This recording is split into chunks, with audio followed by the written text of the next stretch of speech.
ibu-ibu sekalian, terima kasih juga untuk Pastor Eli, ya, untuk semua jemaat. Saudara, perkenalkan saya Pastor Dr. Erika Fani. Tahun lalu saya mengambil doktoral saya untuk bidang pastoral untuk penderita kanker. Hidup itu tidak pernah sebenarnya mempersiapkan kita untuk menerima hal yang buruk dalam hidup, termasuk penyakit berat. Ya, setiap orang itu mengalami masa berat dalam hidup, bisa aja melalui keberhasilan, melalui penyakit, melalui kebangkrutan, melalui kehilangan. Saya, Erika Fani, seorang pejuang kanker. Kanker ganas, stadium akhir, dengan kankernya ada berapa? Bukan 1, bukan 2, bukan 3, bukan 4, bukan 5, bukan 6, 7. Siapa yang mau ikut? Mau tahu rasanya? Rasanya sakit sekali, sangat sakit. Saya harus bantuan painkiller dan bukan hanya itu, saya duduk di kursi roda. Vonis dokter tahun 2016 dan 2019 kankernya jenis beda lagi dan menyerang begitu ganas. Dokter bilang hidup saya tinggal menghitung hari waktu 2016. Kanker saya itu kanker rahim, menyebar ke 2 indung telur kiri kanan, ya, menyebar ke kelenjar getah bening, ada di serviks, ada di paru-paru dan juga hidup lagi yang lain lagi yang ganas lagi, ya, di payudara kiri saya, kelenjar getah bening saya. Saya waktu itu sudah didoakan meninggal dunia, suami juga didoakan supaya kuat, anak-anak masih kecil. Tetapi justru di kanker yang berat di dalam hidup, sakitnya luar biasa, ya, ekonomi kami hancur berantakan karena biaya pengobatannya sangat mahal. Bahkan saya kehilangan semua harapan mimpi, ya, bukan hanya itu, kesehatan, duduk di kursi roda, saya gak pernah bisa membayangkan apakah hidup saya bisa kembali seperti dulu. Yang saya tahu saya sudah berada di dalam titik terendah dalam hidup. Tapi justru di kanker itu sebuah titik balik dalam hidup saya. Saya mendapatkan Kristus bukan dari kata orang. Bukan karena saya seorang anak pendeta hidup dalam lingkungan gereja, tetapi saya berjumpa dengan Tuhan justru di dalam penderitaan. Ya, saya berlutut minta maaf kepada Tuhan. Apakah cukup sampai di situ? Ternyata pengujian iman itu masih berlangsung, ya. Saya dalam keadaan berat, pingsan berkali-kali, harus kehilangan beberapa organ tubuh, anggota tubuh, bagian tubuh. Kalau saya hitung juga ada 7 biji, 7 tempat, ya. Dan bukan hanya itu, dalam hidup saya juga berhadapan dengan kanker, menghadapi operasi juga 7 kali. Ada yang mau ikut kok angka 7 semua ya? Saya juga bingung, ya. Ya. Tetapi di dalam masa seperti itu, pengujian hidup.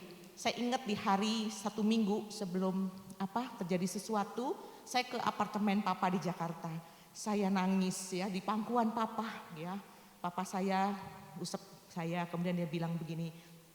Waktu saya bilang, papa saya gak kuat, rasanya sakit sekali, terlalu sakit papa. Papa saya usap saya, dia bilang, Erika, kita masih punya Tuhan. Rupanya itu kalimat yang terakhir. Kemudian suami saya masuk, dia bilang, Erika, aku harus ke Balikpapan karena papaku meninggal dunia. Aku harus tinggalkan kamu atau aku bersama kamu. Saya nggak mungkin bisa pergi dalam penerbangan karena kondisi saya sedang buruk waktu itu, ya. Kemudian suami saya pergi dan saya di sana dan itu pingsan berkali-kali, saya nggak kuat tubuh ini, ya. Harus menghadapi tubuh yang tidak gampang, yang sakitnya luar biasa. Nah, kemudian 1 minggu suami saya pulang, ya. Kemudian berita masuk bahwa papa saya ternyata meninggal dunia. Saya seperti pohon yang dicabut, ya. Saya bilang, papa kenapa kamu tinggalkan saya sebagai seorang penderita kanker dan saya masih berjuang. Waktu di dalam kedukaan itu saya ingat, ya, saya datang dengan kursi roda karena hari itu saya sudah lemas, gak berdaya, dibawa ke rumah sakit, hampir gak bisa terima cairan infus, ya, karena terlalu lemah. Tetapi dalam masa begitu di hadapan peti mati papa, ya, sebuah titik balik itu loh. Saya berkata kepada Yesusku, ya. Saya percaya Yesus itu dokter di atas segala dokter. Kalau dia mau nyembuhin saya, itu seperti membalikan tangan. Tapi kalau Kristus tidak mau sembuhkan saya, di hadapan Tuhan, di hadapan jemaat, iman saya tetap mengikut Yesus sampai saya mati. Saudara, tapi Tuhan memberikan saya kesempatan hidup lagi. 2 kali kanker ganas, 2 kali remisi. Ya, dan bukan hanya itu, Tuhan memberikan visi, arah hidup, tujuan hidup semakin jelas. Saya dan suami mendedikasikan hidup melayani para penderita kanker. Pendeta saya, pendeta orang kanker, ya. Dan saya juga melayani untuk membuka IC3, Indonesia Christian Cancer Community. Kami tidak ada visi buka gereja, ya. Jadi kami melayani di luar tembok gereja. Kami juga melayani para single parent, mereka yang kehilangan pasangan karena kematian. Itu juga tidak gampang, sangat sulit. Kami juga membuka rumah belajar di Desa Batu Buir gratis untuk anak-anak. Mereka bisa belajar di Kalimantan Barat.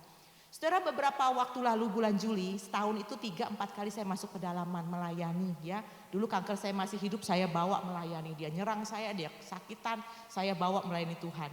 Saudara, waktu Juli kemarin, ternyata saudara di pedalaman saya menemukan saya kena lagi. Beberapa sakit kronis lagi. Percaya nggak saya sakit, ibu-ibu? Saya pernah kena herpes, saya pernah kena lever, saya pernah kena COVID Delta. Saya juga pernah, maaf ya, buang air kecilnya darah, ya. Juga pernah hampir ketabrakan, pernah mau diculik, banyak betul waktu kecil-kecil gitu ya. Tetapi sekarang kok saya kena sakit beberapa penyakit kronis lagi. Dan itu jujur ya, itu masa yang membuat saya kaget ya. Ya, Bapak Ibu sekalian, saya periksa hasil lab, ternyata menunjukkan, dokter bilang ini kamu di atas nilainya. Saya kena diabetes mellitus, nilainya sangat tinggi. Saya kena hipertensi, ya. Saya kena lagi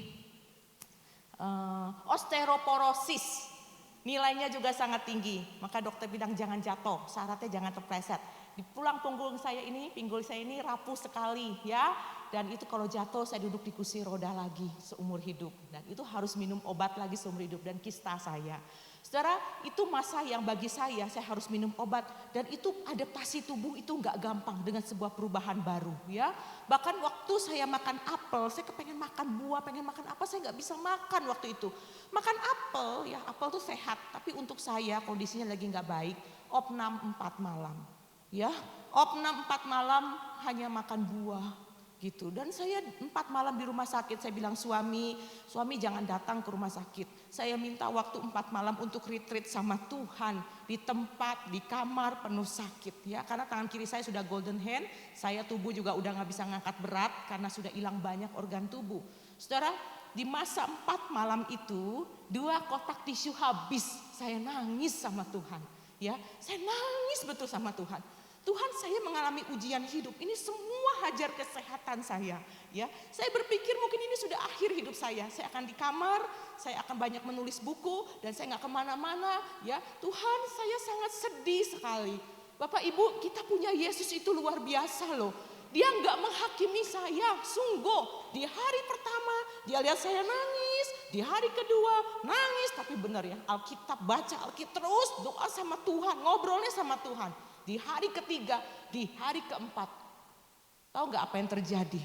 Flyer masuk ke WA saya. Erika, kamu harus ke Bali dalam waktu dekat. Saya masih opnam, ya. Ada 100 orang penderita kanker di sana yang sedang menunggukan kehadiranmu. Boleh nggak diganti aja? Nggak boleh, harus kamu.